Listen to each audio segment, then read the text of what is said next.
Paesaggio urbano, urban landscapes, comes from a novel published 1900. Rodenbach's novel is quite interesting because it's one of the first books in the history of novels which was published with photographs. You see, the novel's name is Bruges la Morte, and you see there is a text, as you have in every novel, and then we have images, photographs.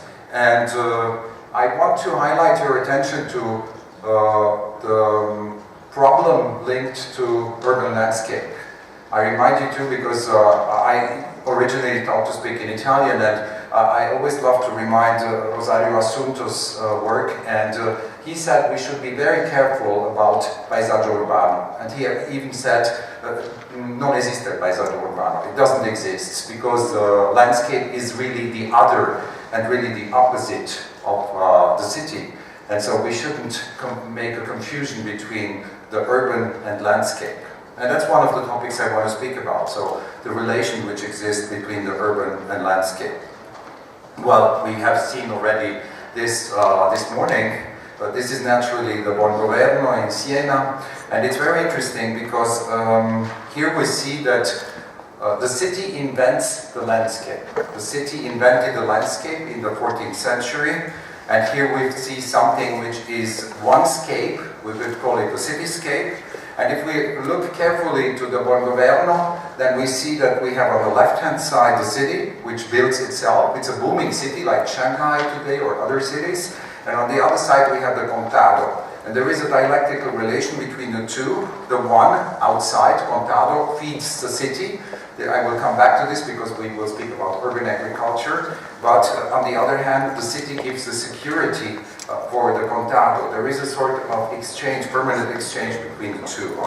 And as you all know, all this has to do something with view, with viewing, with how we look to things. So this is a very important starting point because we see glances. If we look to the details, you remember, we are at the city gate. We are at the city gate. At the city gate, people come together. Some people come out from the city. This is the city government, the representatives of the Consiglio dei Nove, the people who ruled Siena at that time. They look upside down, so they control with their sight the territory. Then you have some people who come to the city. So there is a whole relation between how we look to the city. And the whole Buon Governo is about seeing, ways of looking, who controls sight, representation. So it's a very semiotic representation, and that's how landscape starts. Now let's make a jump to the 20th century, and this is an important thing because this is Gordon Matta Clark, and one of his most interesting works is Conical Intersect. And if you look to the Conical Intersect, I won't show you the film, then we see that Matta Clark, he worked in Paris, and he works in Paris in the center of Paris. And what happens at this time in Paris? You have the old Paris, and the old Paris is destroyed, and it's a hole, and it's transformed, in order to build Centre Beaubourg. So you have Les Halles, and before destroying everything, he was able to look to Paris. So here you see how art, or architecture, or un-architecture, or anti-architecture becomes a way to see the city, but in a very different way, but still linked to things which we saw before. Lorenzetti's projection of the city as a place of possibilities and as a horizon. So Gordon Matta Clark, you see here how he cuts out the building, how he makes us, it's a sort of telescope, it's a sort of eye, so it's a new eye to look on the city differently. And this is the whole, so Paris destroyed for a short moment, so Les Halles, this old organic center of Paris disappears, le ventre de Paris, as Zola used to say, and then we have the Centre Beaubourg. So again here, this has to do something with seeing, ways of perception, and by the way, it's interesting too to see that the first photograph ever, the one made by Niepce, is a photograph from a window outside. So here again, it's a sort of landscape, and because he looks outside of his atelier, and this is the first glance outside. And someone who's thought a lot and has a lot of things to say about this is naturally Michel de Certeau. You remember he, in his invention of and the practice of everyday life, he speaks about our way of seeing cities, upside down or when we walk, and I will come back to the walk. So I think this is very much present in Gordon Martin Clark's work. Here you see how the central work is growing, but still you have this sort of melancholic eye on the city, and then slowly it disappears, and it will disappear forever, and it will stay only in the memory, or only in films, only in documents. And I think this has a lot of things to say about landscape, and about conscience, and about subjectivity. And someone who understood this very well is Dureval, because very often in his portraits of eyes, you see that the eye and the window are reflections. And we know in architecture that the eye is the window of the face, and the window are the eyes of buildings, so there is a lot to reflect about this too, and someone like Ledoux has a lot of things to say about this as well.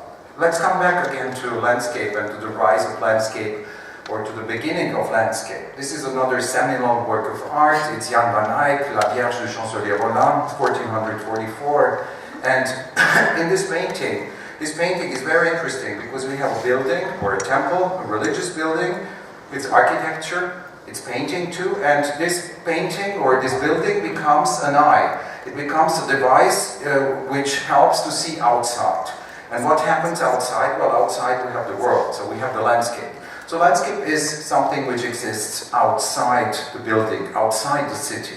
So the city helps to see the landscape, and it constitutes a landscape, it invents a landscape, and we see it even in the construction because Van Eyck very quickly adopted. You remember, this is just 15 years after Brunelleschi's experience, or it's a few years after 1444, and he frames and he uses almost his painting as a sort of optical device in order to point to the landscape. And we see this wonderful landscape. This is extraordinary in the 40s to have something of that precision. And the landscape is again something which exists outside the city, extramuros, outside the city. But the city is a condition of the possibility of the landscape, and in order to know it, to represent it. And at the same time there is a lot of ambiguity because we have two dwarfs here, and is it not dangerous to look to the landscape? And is not landscape something which, especially for the Christian, is something extremely problematic because in order, he doesn't pray. So the one who looks to landscape forgets to pray and forgets God and looks to the beauty of the world, etc. So many of these problems are already formulated in this wonderful painting by Van Eyck. And at the same time, you see urban landscape, because in certain parts of the painting, we see some representations of architecture. Now, is this real architecture, or is it, as art historians say, the sort of celestial Jerusalem? We don't know it exactly, but you see many things come together already in this early painting of 1444. Again, a jump to the 20th century. I would have loved to show you the beginning of this wonderful film by Maurice Pialat, but you can look it up on YouTube. It's very easy. And it starts in a station, in the central station of Paris, and central stations and train stations are very important to understand not only Paris, but the modern city. And naturally, we have crowds here, we have a sort of urban malaise, people don't feel well in the city, too many. So a lot of problems linked to the city and to its physical experience. And then the main person leaves the city and takes a train, and outside of Paris discovers something. So we see always this back and forth and this dialectical movement between the city and the landscape. And if we look to Vermeer's famous view of Delft, so is this landscape? Is this an urbanscape? Well, these are open questions. I don't want to invite you to take Rosario Asunto's observation dogmatically.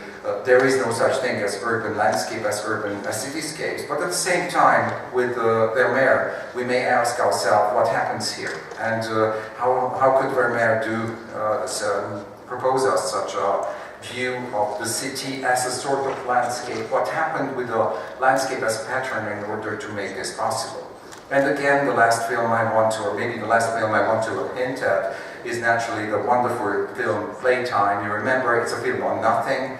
I mean, it shows us Paris, but we never get to see Paris. And again, this is a way to think about the modern city as something, and to architecture as a sort of ultimate landscape. And you remember that the only moment when we see Paris, it's only in a sort of pale reflection of images who we don't know where they come from. And this is a very important image in playtime because it's a carousel, it's a roundabout, and the vision of Jacques Tati is that the modern city is a sort of roundabout. So we're lost in the city. We're lost in this infinite translation because we don't have any place, and this is an idea which naturally comes from the 19th century. I'll come back to it. So the relation between the city and landscape, especially in Europe, I think it has a very interesting history. It's not, we don't have time to enter this, but I want to highlight and to remind another important work by Marco Romano. Many of you know our colleague Marco Romano, who is an architect and a historian, and he made a very interesting work on the history of the European city. And a European city which is something scenographical, which is like a sort of theater, and which is organized in a certain way. And I think there we can read and try to understand what happens in the modern city and how does it function, or why doesn't it function. Now, third chapter, the unsustainable city. The unsustainable city. Because one of the problems I'm interested in, how can landscape contribute to make our cities more sustainable? I mean, this is one of our main topics. And what is sustainability anyhow? I'll come back to this. So the paradigm for a paradigmatic city, for an example, for an unsustainable city has been for a long time Los Angeles, so we all know these images. But we can think in an Italian context too, at the beginning, the wonderful beginning of Otto e Mezzo by Fellini, where we had this situation, well, we're stuck in a car and the circulation, and you remember these wonderful glances of all these people who hate each other and look to each other. They would love to kill all the people in the other cars. And then finally Mastroianni flies away. So he goes into the landscape. He becomes a piece of the landscape. And so there is a sense of again, of bad living in the city, of urban malaise, and this becomes a main topic in architectural and urbanistic theory. For example, in Ian McHarg, where you have the good cities, some few good cities, and most of the modern cities which are bad, which are dirty, which are polluted. And here, McHarg, I don't know if there is a direct relation, but he reminds us a lot, people like Schulze Naumburg and the German landscape theorists of the 30s and of the 20s who spoke in the Kulturarbeiten about the good and the bad city. And then again, we have a lot of reflections about what goes wrong in the city with Jane Jacobs and many other people. So this becomes already a genre in the 60s. And probably the first person who reflected a lot about these problems was Charles Baudelaire, who in one of his most famous poems, The Swan, Le Cygne, he speaks about Paris, and he says, Paris is no more the old Paris, le vieux Paris n'est plus, the new center of Paris is a carousel. And the carousel is exactly what you saw before in playtime. And the carousel means it's a sort of time machine. Things go so fast in the city that you cannot read anymore the city. The city becomes something, a text, a novel, something which you cannot read anymore. So something goes wrong in the city, and if we take the first photograph in the history which shows human beings, you know, this is the first photograph ever by Daumier, Rue du Temple, and you see there again something got wrong, because if you look to the detail, there is a black boot there, lustra scarpa, and you see, so you have master and slave. So the first photograph in history showing two living persons shows a master and a slave. There is someone who is black boot, so something goes wrong in the city. And why does this go wrong? Well, maybe it has to do something with infrastructure. Not only, but maybe. And this is again something interesting because in landscape urbanism and in a lot of fields today we think about it. And if you look to the plan of Paris by Haussmann, we can observe how the new city has been built in order to be a system where you can arrive the fastest way possible from the train stations to the Grand Magasin. So, and the new main streets, Boulevard Haussmann, Boulevard Rivoli, were constructed in order to reduce, to make it most economical to come from the train stations. Where tens and hundreds of thousands of people would come to Paris And there is a wonderful novel by Zola, Le Bonheur des Dames, where especially women come to Paris and they will shop during the day, and they have to go with the maximum speed from one place to another. And therefore the modern city becomes, well, it becomes difficult to understand. And in Caillebott's paintings, for example, we see these very masculine bourgeois people who seem to own the city, but at the same time they're cut from the city, because you have a balcony, and the balcony is a platform, and you could see the city, it belongs to you. But at the same time they don't seem to see it, they seem blind. And the city goes the other direction. It goes the other direction like a projectile. So the city becomes something, again, which people don't understand anymore. And in Caillebott, many of his paintings, he was a very bourgeois millionaire, impressionist painter and collector. But in his paintings, the vision is always very radical and anarchic. And so again, you see in the city there are many things happening. He speaks about non-transparency, about things which become opaque, which become really almost impossible to understand. And in one of his other famous paintings, we see how a bridge becomes, and the person, the solitary person at the bridge, well, he doesn't seem to see. It's as if he would choose the one viewpoint where his view is blocked. So you see whether with Van Eyck, and earlier we saw that the city is a sort of place where all the horizons should be visible. Modernity from the 19th century on becomes a theater of invisibility, of difficult visibility. And Munch, who will paint in the same places like Caillebott, this is again Rue Lafayette, and so you see how, again here, this figure of the modern bourgeois, he looks down, but the city is too fast. Everything is too rapid, so he cannot glance anymore. We're in the impossibility to understand the city.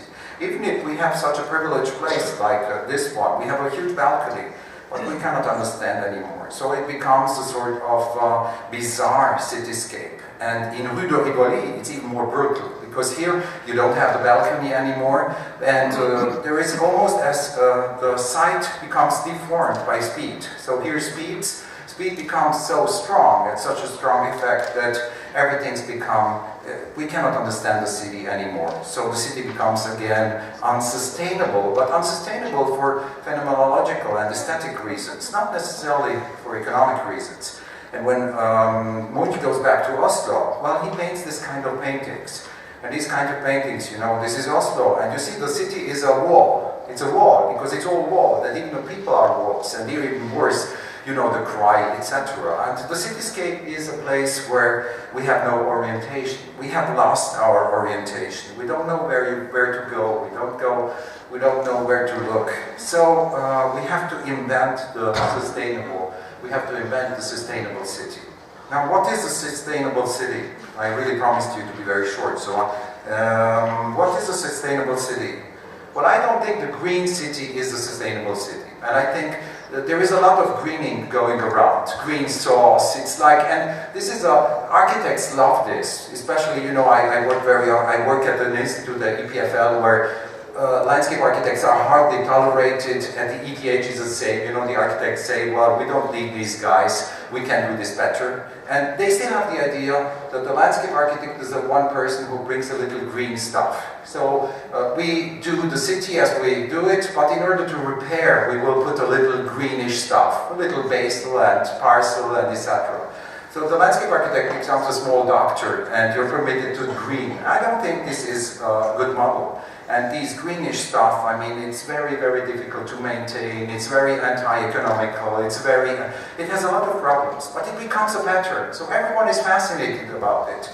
And politicians are happy because they have good conscience. So they say, look, everyone loves trees, for example. You know, when you're in the studio, and students too, they always put trees everywhere.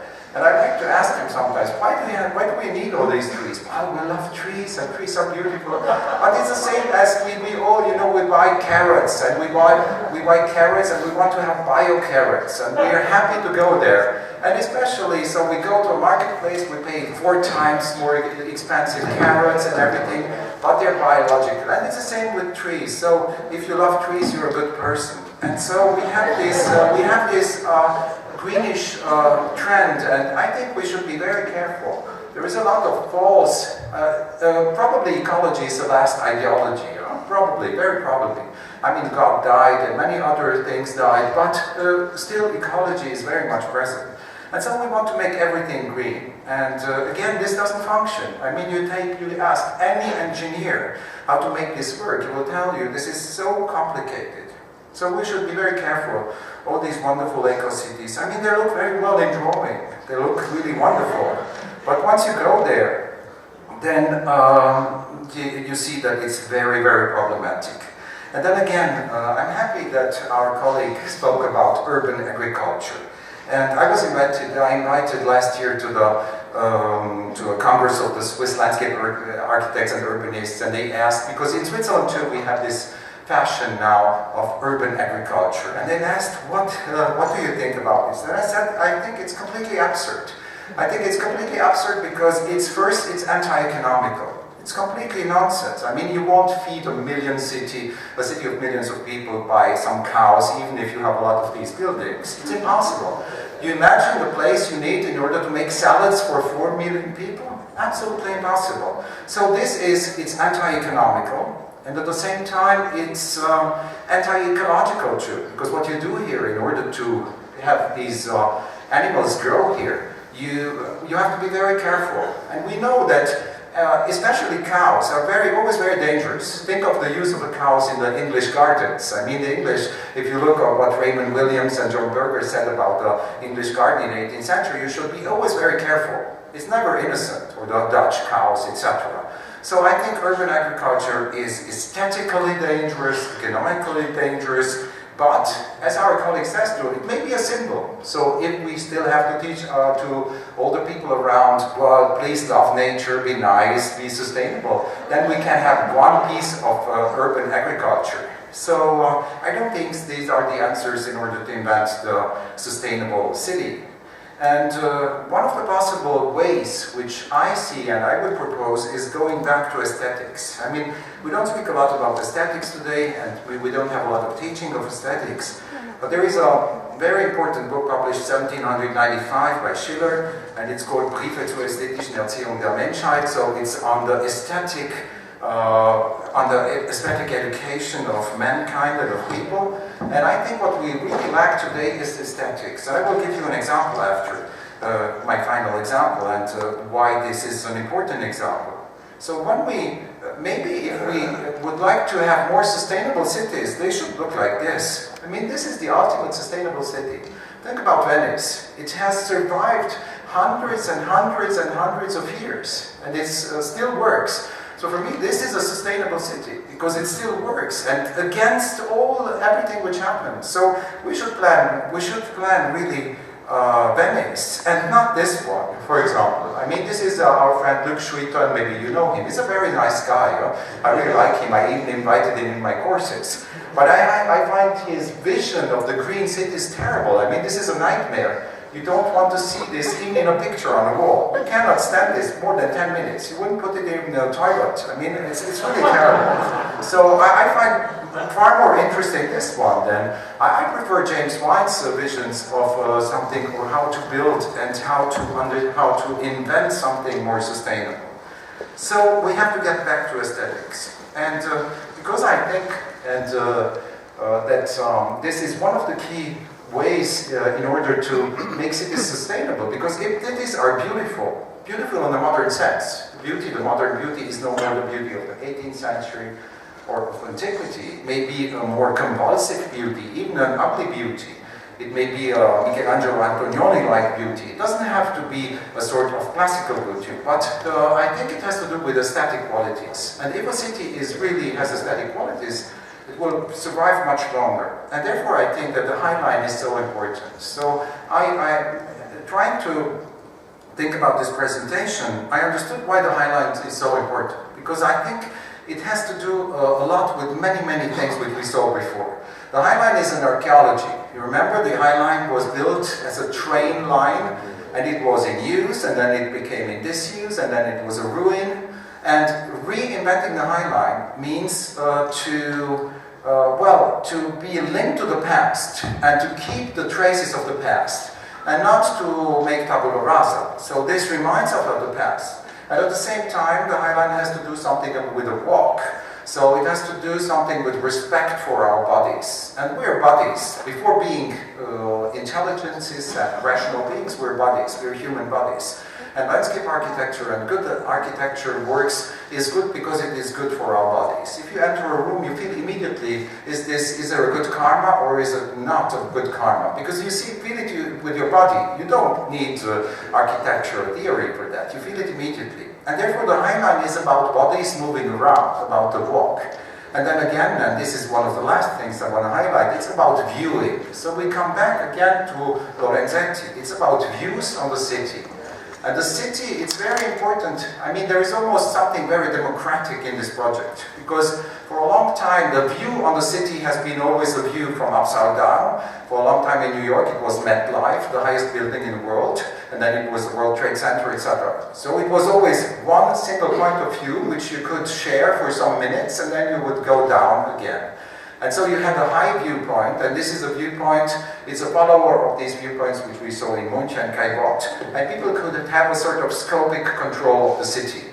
And from upside down, the city looked sometimes beautiful, even if it didn't function well, because it becomes a plan. Again, look it up in Michel de Certeau. But the High Line is interesting because it takes us from the vertical to the horizontal. So we're no more in the vertical city, and we're no more in the dictatorship of the vertical, but we are in the horizontal city. At the same time, the horizontal city becomes a sort of playground of infinite possibilities. So the High Line becomes really a very, very speaking example, and I don't think we can imitate it. We cannot make High Lines everywhere. But what we can learn with the High Line is that it is really a piece of aesthetics. Remember, at the beginning in 1750, Baumgarten and Herder and the other people who were working in the field of aesthetics, they hesitated. They wanted first to call it Kalistik, and Kalistik from Kalos, beautiful, and then they said, no, we should call it aesthetics. And aesthesis means visual perception. So aesthetics is about visual perception. And the High Line, I think, is a wonderful tool and a metaphor and a symbol. So I think we should learn from the High Line and try to start from there. And maybe be a little careful with these very modern, trendy ideas, urban agriculture, greenish stuff, because probably the truth is just near us. Because the High Line, it was there. People needed just to invent it. And therefore, I would invite you to think about the city maybe in this sense. Thanks for your attention.